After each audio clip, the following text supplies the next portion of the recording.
साजी India team computer institute में आपका स्वागत है। वर्टिफ एनालिसिस में नेक्स्ट जो कमांड हमारे पास है वो है गोलसीक। और गोलसीक का प्रयोग करने से पहले हम एक सामान्य एग्जांपल समझ लेते हैं। इस सामान्य एग्जांपल में मैंने एक नंबर लिया है 5 और उन दोनों का टोटल किया गया है h1 प्लस h2 के द्वारा। यहां मेरे पास 5 और 50 को जोड़ के टोटल निकाला गया है 55, यानी कि 5 और 50 को जोड़ के टोटल निकाला गया है 55। मान लीजिए मैं ये चाहता हूं कि यहां पे मैं 110 मुझे आउटपुट मिलना चाहिए, लेकिन 110 आउटपुट के लिए मुझे क्या नंबर जोड़ा जाए कि मेरे पास 110 आउटपुट आ जाए। ऐसी जानकारी हम गोलसीक के द्वारा निकाल सकते हैं। अब मैं बीच वाले नंबर को डिलीट कर देता हूं। तो अब मैं इसमें क्या नंबर जोड़ूं कि मेरे पास रिजल्ट 110 आ जाए। एक नंबर मेरे पास अवेलेबल है, एक नहीं अवेलेबल। तो इसका अर्थ यह है कि गोलसीक जब हमारे पास प्रयोग होता है वो ऐसी जानकारी को खोजने के लिए होता है जिसमें हमें रिजल्ट तो पता होता है लेकिन उसके इनपुट्स उपलब्ध नहीं हो पाते। तो ऐसे केस में हम गोलसीक का प्रयोग करते हैं। इसको प्रयोग करने से पहले ये जरूरी है कि हमारे पास यहाँ पे वो फार्मूला रखा हो या फार्मूला मेरे पास अप्लाई हो जिसके आधार पे मैं रिजल्ट खोलना चाहता हूँ। जैसे कि मैं चाहता था यहाँ पे इस और इस नंबर के जोड़ के द्वारा यहाँ पे मेरे पास 110 अवेलेबल हो जाए। अब इसके लिए मैं सबसे पहले गोलसीक पे जाता हूँ। 3 ऑप्शन हमारे पास अवेलेबल है। सेट सेल, क्योंकि मैं चाहता हूँ कि ये सेल जिसमें फार्मूला है इस सेल में मैं चाहता हूँ मेरी वैल्यूज आ जाएं। तो मेरी वैल्यूज आनी चाहिए 110। मान लीजिए मैं चाहता हूं मेरा रिजल्ट 110 आए। तो ये 110 रिजल्ट के लिए मेरे पास मुझे रिजल्ट का पता है और एक इनपुट का पता है जो कि ऊपर वाली 5 है, लेकिन बीच वाला जो इनपुट है उसका मुझे ज्ञान नहीं है। तो ऐसे इनपुट के लिए जिसका आपको पता नहीं है, बाय चेंजिंग सेल क्लिक करके उस जगह क्लिक कर दीजिए और ओके कर दीजिए। ये देखिए, जैसे ही गोलसीक को हमने ओके किया, इसने हमें एक मैसेज दे दिया, goal seeking with cell S3 found a solution, target value 110। तो हमारे पास 110 जो वैल्यू है वो आई है 5 में 105 प्लस करने के बाद। तो इस तरह से मैं रिजल्ट ओरिएंटेड इनपुट्स ढूंढ सकता हूं। एक बार दोबारा देख लेते हैं। गोलसीक पे गए।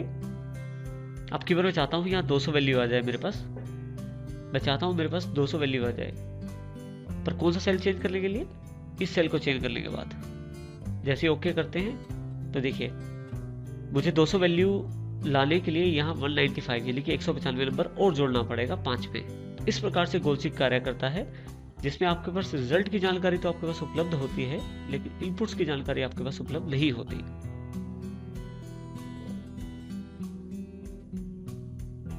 गोलसीक को और अच्छी तरह से समझने के लिए हम एक एग्जांपल और ले लेते हैं। इसमें देखिए, हमारे पास यहाँ कोई आइटम बनाई जाती है जिसका कॉस्ट है 22 रुपये पर सेट के हिसाब से।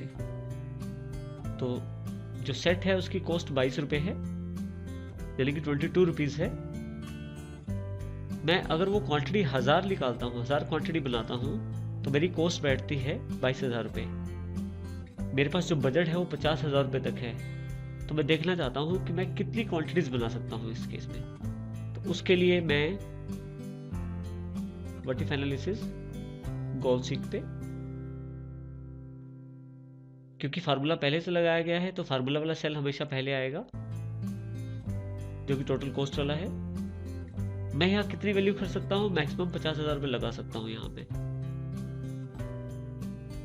लेकिन क्वांटिटी कितनी होगी ये जानकारी मुझे बाय चेंजिंग सेल से मिलेगी। बाय चेंजिंग सेल पे क्लिक करके जैसे ही मैं आइटम क्वांटिटी पे क्लिक करता हूँ और उसको ओके करता हूँ तो देखिए यहाँ पे मेरे पास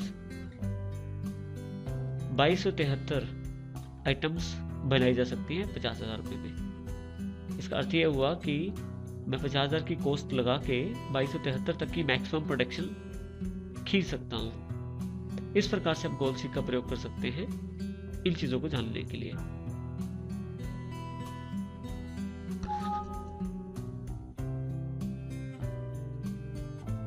वर्टिफ एनालिसिस में जो गोलसीक है उसको और अच्छी तरह से समझने के लिए हम एक एग्जांपल और पिक कर रहे हैं यहाँ पे। मान लीजिए मैं चाहता हूँ लोन लेना किसी कंपनी से, तो लोन है 10,000 रुपये के आसपास। तो मैं इंटरेस्ट जो पे करूँगा वहाँ पे लगभग 13% के हिसाब से इंटरेस्ट है। ध्यान रखिएगा परसेंटेज का साइन का मैंने लगाया है साथ में। और मैं उसे मंथली वापस करना चाहता हूँ, तो इसलिए मैं इंटरेस्ट रेट को मंथली यहाँ निकाल के रख लेता हूँ। इसके लिए केवल मुझे जो इंटरेस्ट रेट वाला सेल है उसको 12 से डिवाइड करना है, 12 से डिवाइड करना है, ताकि मेरे पास मंथली इंटरेस्ट रेट आ जाए। ये जो 10,000 रुपये लोन लेना चाहता हूँ उसको मैं चाहता हूँ 12 किस्तों में वापस करना। अब मैं देखना चाहता हूँ कि मैं कितनी किस्त दे सकता हूँ महीने की, जो मेरे पास इंटरेस्ट रेट है और जो मेरी लोन अमाउंट है उसके आधार पे। इस चीज की जानकारी हमारे पास एक्सेल में फाइनेंशियल में एक फंक्शन है PMT, उसके द्वारा ली जा सकती है। PMT प्रयोग करने के लिए आप जहां मंथली रीपेमेंट सेल है उस पर क्लिक करें, इंसर्ट फंक्शन पे जाएं, यहां से फाइनेंशियल कैटेगरी को चूज करें और PMT पी दबा प्री प्रेस करेंगे तो PMT आपके पास अवेलेबल हो जाएगा। इसे कर दें ओके। जैसे आप ओके करते हैं तो आपके पास एक बॉक्स अवेलेबल हो जाता है। सबसे पहले इसमें इसके ऑप्शंस की जानकारी ले लेते हैं। सबसे पहले इसमें रेट की जानकारी मांगी गई है। PMT जो फंक्शन है वो आपको इंटरेस्ट के आधार पे ये जानकारी देता है कि किस प्रकार से आप पेमेंट वापस कर सकते हैं और किस प्रकार से उस इंटरेस्ट रेट पे आप अपनी पेमेंट्स को सेट कर सकते हैं। तो सबसे पहले इसमें रेट दिया गया है। रेट है मेरे पास, क्योंकि मैं मंथली पेमेंट वापस करना चाहता हूं तो यहां मैं मंथली रेट के सेल को सिलेक्ट कर लेता हूं। Total number of payments, n पर का मतलब है टोटल नंबर ऑफ पेमेंट्स, कितने मैं पेमेंट्स या कितनी किस्तें बनाना चाहता हूं। मैं चाहता हूं कि मेरी 12 किस्तें बने। प्रेजेंट वैल्यू, जो लोन की अमाउंट है वो यहाँ पे प्रेजेंट वैल्यू है, उसको मैं सिलेक्ट कर लेता हूँ। जैसे मैं सिलेक्ट करता हूँ यहाँ पे देखिए नीचे 893 रुपये माइनस में दिखाएगा, क्योंकि ये लेस कैलकुलेशन ये माइनस में कैलकुलेट कर रहा था तो आउटपुट इसका माइनस में आया है। बाकी फ्यूचर वैल्यू जो टाइप है उसमें 00 भर सकता हूँ, क्योंकि अभी इसकी यहाँ पे जरूरत नहीं है। जैसे ही मैं ओके करता हूँ मेरे पास यहाँ, क्योंकि नेगेटिव नंबर था इसलिए रेड कलर में आ रहा है मेरे पास 893 रुपये 17 पैसे 893 रुपीज एंड 17 पैसा। ये मुझे मंथली पे करना पड़ेगा अगर मैं 10,000 रुपये चाहता हूँ 13% के हिसाब से।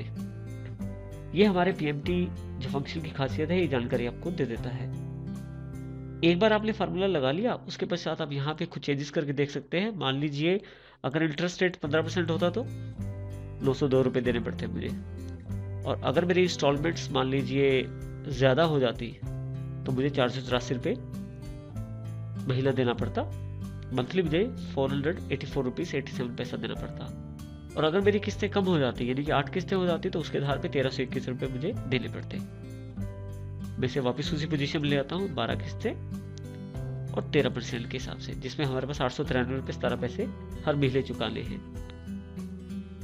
अब यदि आप ध्यान से देखें तो ऊपर की जितने भी इनपुट्स हैं, अगर आप उसको चेंज करते हैं तो उसका प्रभाव आपकी किस्त पे, मंथली किस्त पे पड़ता है। लेकिन अगर इसमें मैं ये चाहता हूं कि मैं अपनी मंथली रीपेमेंट जो है 2,000 रुपये महीना कर सकता हूं, और मुझे ये पता लग जाए कि मैं कितना लोन लूंगा इस हिसाब से 13% के हिसाब से, ये जानकारी यहाँ अवेलेबल नहीं हो पाएगी।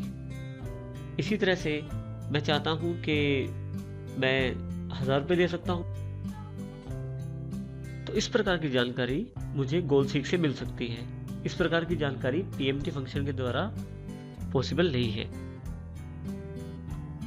इस प्रकार की जानकारी पाने के लिए सबसे पहले मैं मंथली रीपेमेंट जो हमारा आउटपुट वाला सेल था वहां मैं क्लिक कर लेता हूं, क्योंकि मैंने आपको पहले भी जानकारी दी थी। गोल सीक जो कार्य करेगा वो उस सेल के आधार पर कार्य करेगा जिसमें फार्मूला है। तो S17 सेल है जो हमारा, जिसमें फार्मूला कंटेन है, यहाँ PMT का फार्मूला लगा हुआ है।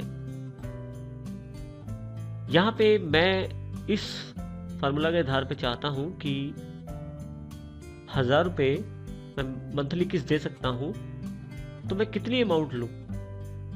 मैंने 10,000 रुपये लिए थे, 12 महीनों में 893 रुपये 17 पैसे के हिसाब से वापस करने हैं।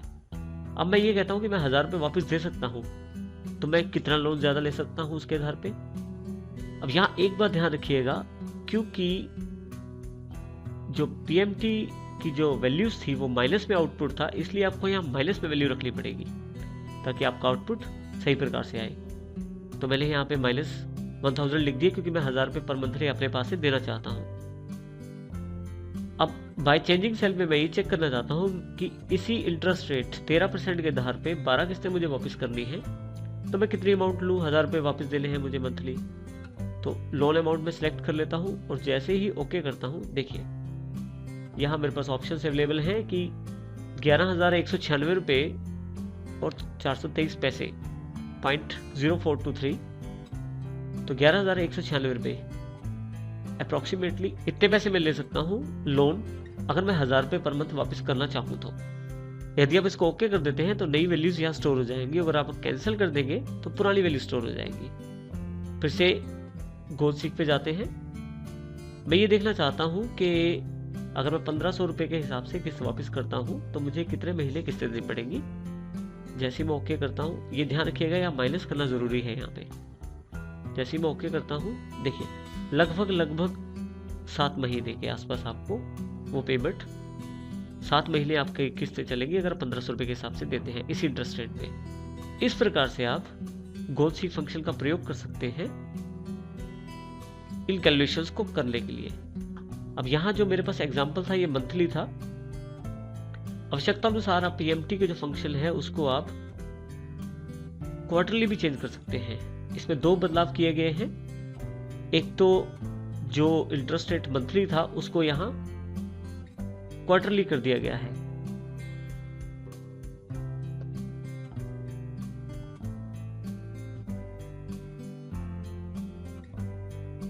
इसी तरह से यहाँ पे जो मंथ, देखिए अब ध्यान से, यहाँ पे जो मेरे पास इंटरेस्ट रेट था उसको 4 से विभाजित कर दिया गया है, डिवाइड बाय 4 कर दिया गया है। इसी तरह से क्योंकि मुझे क्वार्टरली पेमेंट कर लिया है तो टोटल 4 क्वार्टर मेरे पास अवेलेबल है, यहाँ मैंने 4 टाइप कर दिया है।